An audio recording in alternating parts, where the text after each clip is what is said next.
बहुत सारे संकट हैं, बहुत सारे मुद्दे हैं जो संसद में नहीं उठ सकते हैं। बहुत सारे लोग समझते हैं कि सत्ता ही हर समस्या का हल है और सत्ताधारियों ने भी समय समय पे यही बताया कि हम ही तुम्हारे कर्णधार हैं। हम पूरे विश्व को अगर देखें तो हम अपनी समस्याओं का हल सरकार से कराते हैं, उसके लिए पार्टी बनाते हैं, फिर महीनों उस पार्टी को सत्ता में लाते हैं, फिर वो आ जाती है, फिर वो काम नहीं करती, फिर उससे रुष्ट हो जाते हैं, फिर किसी तीसरे को ढूंढने निकलते हैं और उस राजनीति में भी ऐसा स्ट्रक्चर बनाया है कि कभी आप उसके जाल से नहीं निकल सकते।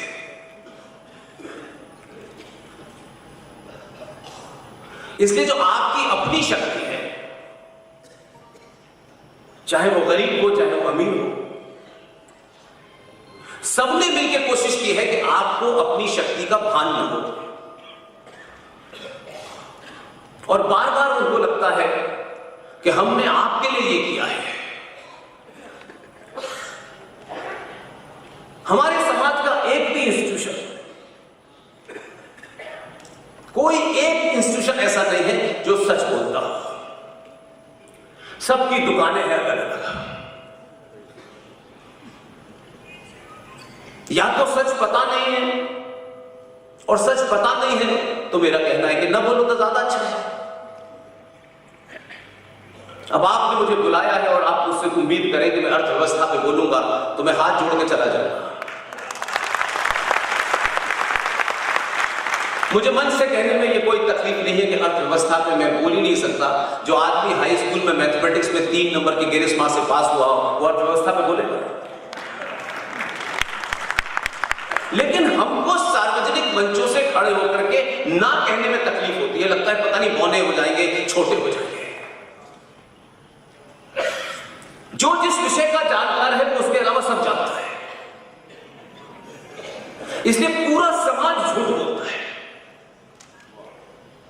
सुबह से लेकर शाम तक झूठ बोलता है। इस झूठ के कारण हमारी दुर्गति ये हो रही है कि ऐसा बताया जाता है कि हम इस धरती पे 84 करोड़ हैं।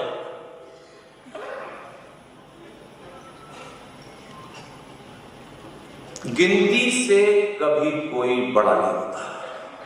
गिनती तो भेड़ियों की भी होती है। इसलिए सारा political discourse, social discourse, religious discourse झूठ पे आधारित है। आज भी जब कल मैं एयरपोर्ट उतरा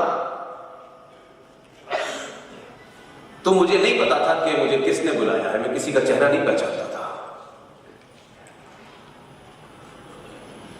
कई सारे लोग थे उसमें।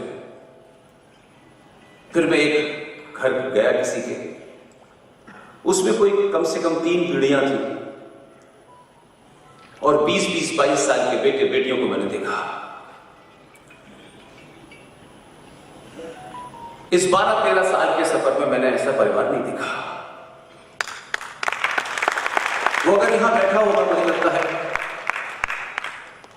उस घर में जो सबसे बुजुर्ग महिला थी, मेरा साथ मैं समझता हूं कोई 80 साल की उम्र नहीं होगी। जब तक मैं उस घर में रहा उनकी आंखों से लगातार आंसू निकलते रहे। उस घर में जो बच्चे बेटियां थे उनका बिल्कुल क्लियर थॉट था, कोई कंफ्यूजन नहीं था। और सब अंग्रेजी बैकग्राउंड के बच्चे थे। ऐसा नहीं था कि हिंदी पढ़ने से ही राज जागता है।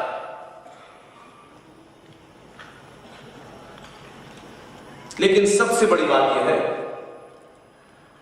कि जब आपको सुनी सुनाई बातों पे यकीन होने लगे तो आप समझ लीजिए कि आप समाप्त हुए। आप कितना भी बड़ा आदमी बैठा हो पद से, सनातनी हिंदू समाज में किसी के पद से बड़ा नहीं होता है। अगर रिक्शे वाला भी है और ज्ञानी है तो उसके पैर छूटिए। ये जो बड़े बड़े पदों पे बैठे हुए उनको लगता है सारा ज्ञान इनके पास है, कोई ज्ञानधन नहीं है। इसलिए छोटे छोटे शब्दों से खिलवाड़ हुआ है भारत में। हम दीवार पे लिखा हुआ नहीं पढ़ना चाहते, क्योंकि इतनी घुट्टी पिलाई गई है कि जो बता रहे हैं मंच से नेताजी वही ठीक है, 8वां फेल है, 15 मर्डर के केस लगेंगे, नेताजी महान है। वो ज्ञान बांटते हैं और हम ताली बजाते हैं, ये हमारी चाटुकारिता है। बीच में से खड़े होकर कोई नहीं, नेताजी आप जीत रहे होंगे चुनाव अलग बात है, लेकिन आप बकवास कर रहे हैं, मुंह बंद करिए, ये कहने की हिम्मत होनी चाहिए।